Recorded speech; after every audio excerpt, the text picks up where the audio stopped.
Stephen Hayes has written this book on Vice President Cheney, and as I was reading it, I found an interview with you about your views of the administration and some of their methods of gathering intelligence. So I want to share that with you and have a chance to talk about it.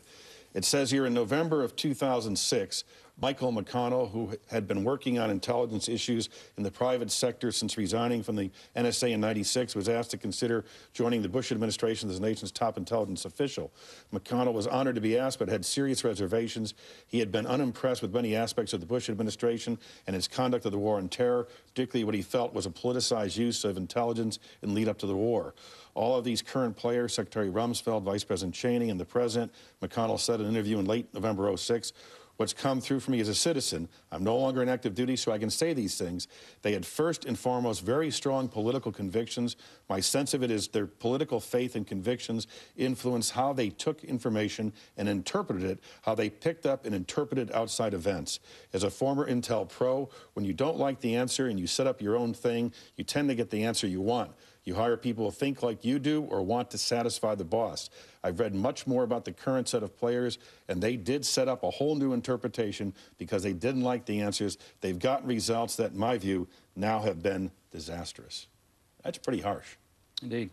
We're all influenced by what we see and hear and read. I am a concerned citizen. I read those things and read those accounts. What I was taking greatest exception to was to have a secondary unit established in the Pentagon to reinterpret information. And the problem I have with that is the way you do intelligence is all sources considered. You have to factor one issue against another and balance it. If you start an independent effort with a point of view, it's not infrequent that you would take a single piece of data to make a point as opposed to consider everything.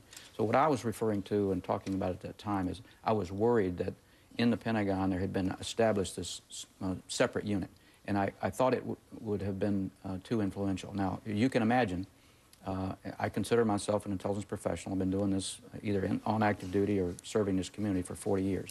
The first responsibility of an intelligence professional is ground truth, and the second responsibility is to speak truth to power.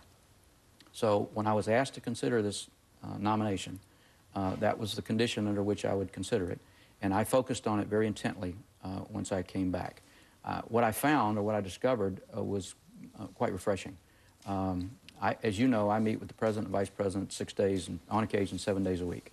That dialogue is open and frank and direct, and the thing that the President and the Vice President frequently will do, whether they're talking to me or one of the analysts that go in with me, is that we're not telling you what to think or how to think or what your conclusion should be. We need your information. We can challenge your assumptions or your assessment, but we want to know what your opinion is. But leading up to the war in Iraq, you strongly suggest, and many Americans believe, that we went to war on Iraq on faulty intelligence, skewed intelligence, or cherry-picked intelligence. I would just report what came out of the WMD Commission and even the 9/11 Commission to some extent.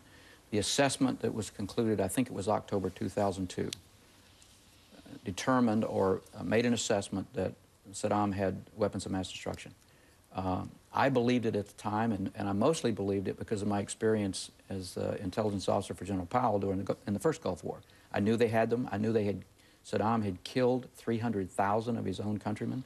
He had engaged in 2 wars. He had those weapons, so I believed it. What I believe happened is that the community allowed itself to be lulled into making the call on information, in some cases from people who thought they had them. Even Saddam's generals thought they had weapons of mass destruction. So those threads took us to a place that turned out to be not valid. But did the policymakers hype the intelligence?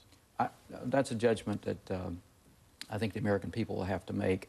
I have paid very close attention to hyping of intelligence, and what I can tell you in personal experience is the decision makers are making every attempt to call it straightforward based on the information that we provide to them, and we are not being asked to cherry pick or to go down one path or another path, but to give them complete information with the best assessments we can. Admiral Mike McConnell, we thank you very much for coming here and sharing your views this morning. Thank you so much.